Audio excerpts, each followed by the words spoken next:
আসসালামু আলাইকুম। আজ 23শে সেপ্টেম্বর আমরা আবার আসছি। গত সপ্তাহে আমরা যে জমিটা দেখে গিয়েছিলাম ওটা মোটামুটি আমাদের পছন্দ হয়েছে। হ্যাঁ, তো সেটা আবার দেখার জন্য আবার আসলাম। তো আমরা যে সিরাজনগর স্কুল সামনে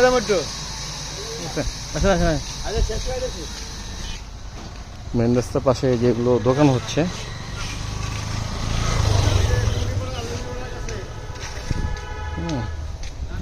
তো এরা মূলত এই যে আপনার রাবিশ টাবিশ ফেলে রাস্তার সমান লেভেল করছে।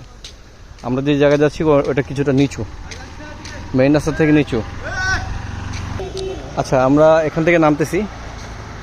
এই যে আমরা এর আগেও বলেছিলাম, এই যে ডান দিকেটা হচ্ছে আপনার কলাতিয়া বাজারের রোড, বাম দিকে হচ্ছে সিরাজনগরের যে স্কুলটা, এটা। তো এখান থেকে আমরা নামবো, এই রোড থেকে নামবো। এই রোডটা পাকা হতে বাধ্য, রোডটা দেখার চেষ্টা করি। এই যে হচ্ছে এই রাস্তা দিয়ে আমরা নামবো। তো সময় প্রয়োজনে অবশ্যই এটা উচ্চ, আমাদের প্লটটা কিন্তু নিচু, এটা ওই লেভেলে এক সময় তো আমাদের করতে হবে, ঠিক আছে।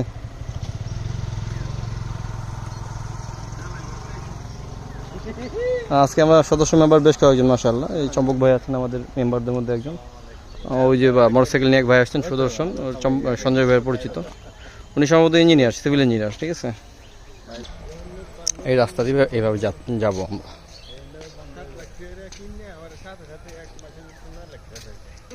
দ্বিতীয়বার আসার উদ্দেশ্য হচ্ছে এই বাচ্চাটির ভিতরে এটাই আর কি, মানে যায়।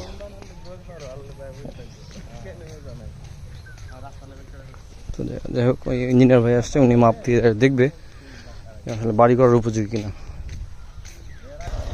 যে আমরা আমাদের প্লটে আসছি, আমাদের বলতে আমরা যেটা কিনতে যাচ্ছি বা দেখতে যাচ্ছি, এই হলো সেই প্লট। এই হলো প্লটগুলো।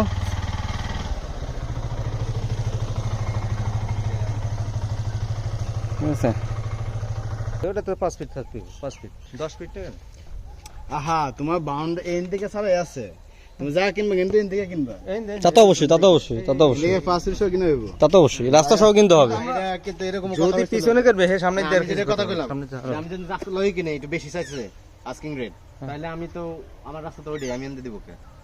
কোনটা? এটা আপনি দিতে হবে, এই যে রাস্তা দিতে হবে না, আমাকে এটা নিট প্লট দেব না। এই যে রাস্তাটা আরে ভাই, আর সোজা হিসাব, এটা সহ এই সহ মাপতে হবে। আপনার এটা কিনতে হবে, কোনটা কিনতে হবে? এইটা এই পুরোটা কিনতে হবে না, আমার সামনে যতটুকু ততটুকু কিনতে হবে। 5 ফুট কিনতে হবে, 10 ফুট ভাই। আপনাকে ওই যে একটা দৈর্ঘ্যপ্রস্থের একটা হিসাব দেওয়া হয়েছিল না, তো দৈর্ঘ্যপ্রস্থ দেখেন, এটা কিন্তু লম্বা হয়ে যায়। এবং পিছন দিক দিয়ে যদি আমরা 10% চিন্তা করি, তাও কিন্তু দৈর্ঘ্যপ্রস্থ পিছন দিয়ে 120 বাই 43 বা 111 এরকম 43। হ্যাঁ, পিছনে পিছনে তো বিল্ডিং স্ট্রাকচারে কিন্তু খুব একটা ভালো আসে।